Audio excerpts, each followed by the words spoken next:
Desa Limbasari terletak di Kecamatan Bogocari. Desa ini terletak sekitar 15 km dari pusat kota Purbalingga. Selalu saja ada hal yang menarik ketika berkunjung ke Limbasari.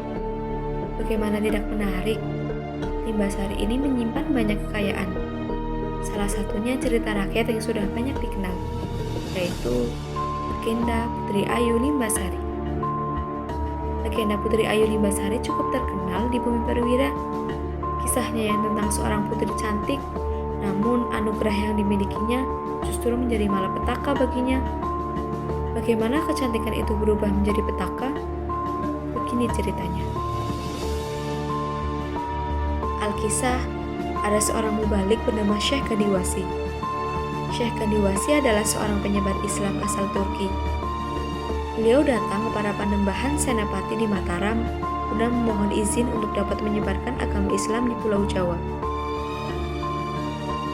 Setelah mendapat izin, perjalanan pun ia mulai dengan menyusuri hutan dan sungai untuk dapat sampai di kawasan kaki Gunung Slamet. Sampai di wilayah utara Gunung Slamet, ia berniat untuk rehat sejenak karena merasa kelelahan. Syekh Kadiwasi bermaksud untuk berpindah ke tempat yang lebih nyaman.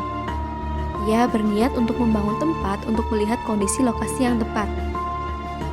Maka ditumpuklah 2 buah batu sebesar rumah di sebuah tanjakan tinggi, dan kemudian ia berdiri di atas tumpukan batu itu untuk melihat kondisi lokasi yang tepat.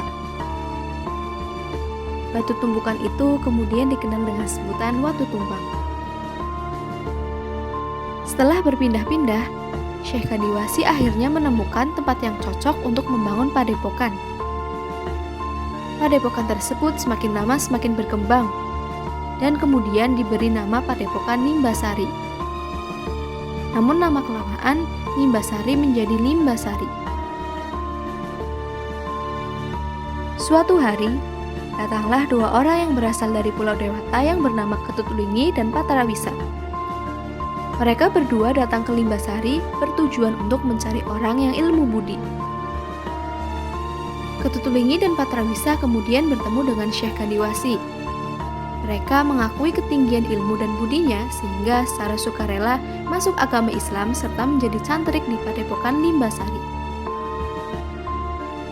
Mereka mengenalkan sistem sawah yaitu subak yang biasa mereka gunakan di kampung halaman untuk mengelola pertanian. Untuk menambah kebutuhan air sawah, dibuatlah saluran irigasi dan bendungan. 2 orang murid kesayangan Syekh Kadiwasi itu yang ditugaskan untuk memimpin proyek tersebut. Namun naas, saat proyek tersebut berjalan, terjadilah sebuah kecelakaan yang menyebabkan Patrawisa meninggal. Kemudian sebagai penghargaan terhadap Patrawisa, ia diabadikan menjadi nama bendungan dan aliran sungai yang dibuatnya. Setelah Padepokan Limbasari semakin berkembang, Syekh Kadiwasi merasa sudah saatnya memiliki penerus. Ia kemudian menikahkan Ketutlingi dengan putrinya yang bernama Siti Rumbiah. Dari pernikahan Ketutlingi dan Siti Rumbiah, kemudian dikaruniai sepasang anak. Anak pertama laki-laki bernama Wulingi Kusuma, dan anak kedua seorang perempuan bernama Dyah Ayu Sriwasyati. Wulingi Kusuma tumbuh menjadi pemuda yang gagah dan tampan. Ia juga dikenal sebagai pemuda yang sakti mandraguna sehingga banyak ditakuti karena kesaktiannya. Sementara Dyah Ayu Sriwasyati tumbuh menjadi gadis yang sangat cantik. Karena kecantikannya, banyak orang yang ingin menjadi pendampingnya. Hingga suatu ketika, terdapat 4 orang sekaligus yang seorang adipati di wilayah sekitar datang untuk melamar Sriwasyati.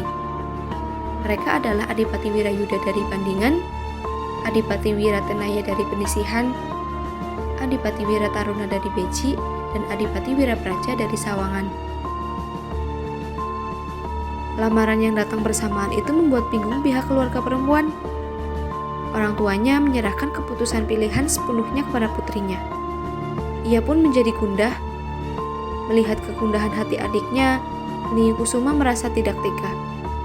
Sebagai kakak yang baik dan bertanggung jawab, Wulingi Kusuma memberikan jalan keluar yaitu mengadakan sebuah sayembara. Sayembara tersebut berisi, barang siapa dapat mengalahkan dirinya dalam pertarungan, maka dialah yang berhak menjadi pendamping Sriwasyati. Wulingi Kusuma memang sudah terkenal kesaktiannya. Benar saja, tidak ada seorang pun dari semua adipati itu yang bisa mengalahkannya. Karena merasa kesal, keempat adipati tersebut kelap mata dan merencanakan kejahatan, yaitu berniat untuk memutilasi Belingi Kusuma. Dalam pertarungan itu, Belingi Kusuma dimutilasi oleh keempat adipati tersebut dan bagian-bagian tubuhnya segera dibawa pergi agar tak sempat menyambung kembali. Konon, kepalanya ditenteng Wirapraja kemudian dikubur di Siregol. Wirayuda membawa pulang kaki Belingi Kusuma dan dikubur di sebelah barat Sungai Laban. Kemaluannya dipotong dan dibawa Adipati Wirataruna untuk dikubur. Kemudian, Wiratenaya membawa gembung atau lambung, dikuburkanlah di perjalanan sebelum sampai penyisihan. Tempat itu kemudian diberi nama Talumbungan. Kematian Belingi Kusuma yang dikeroyok secara licik itu tentu saja menggemparkan Limbasari. Sriwasyati merasa amat sangat sedih dan merasa bersalah, sebab kematian kakaknya itu karena sebuah sayembara yang dilakukan untuk dirinya. Sriwasyati kemudian mencari sebuah cara untuk menghindari nafsu keempat adipati tersebut. Ia meminta waktu untuk bermunajat kepada Tuhan sebelum membuat keputusan. Sriwasyati kemudian memilih untuk laku tapa pendem. Caranya, ia menguburkan diri dalam liang lahat yang diberi seutas benang panjang menjulur ke permukaan tanah. Pesannya sebelum dimasukkan ke liang lahat adalah dalam waktu 1 pekan, bila benang ditarik masih bergerak, artinya ia masih hidup dan akan memberi keputusan. Setelah selesai waktu yang ditentukan, benang itu lalu ditarik, tetapi tidak ada gerak sama sekali. Setelah dibongkar, Sriwasyati sudah meregang nyawa.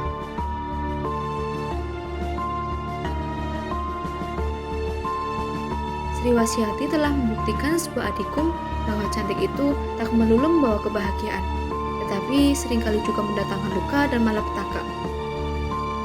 Oleh karena itu, Ketut ini berpesan kepada gadis-gadis Limbasari agar berlaku sederhana saja.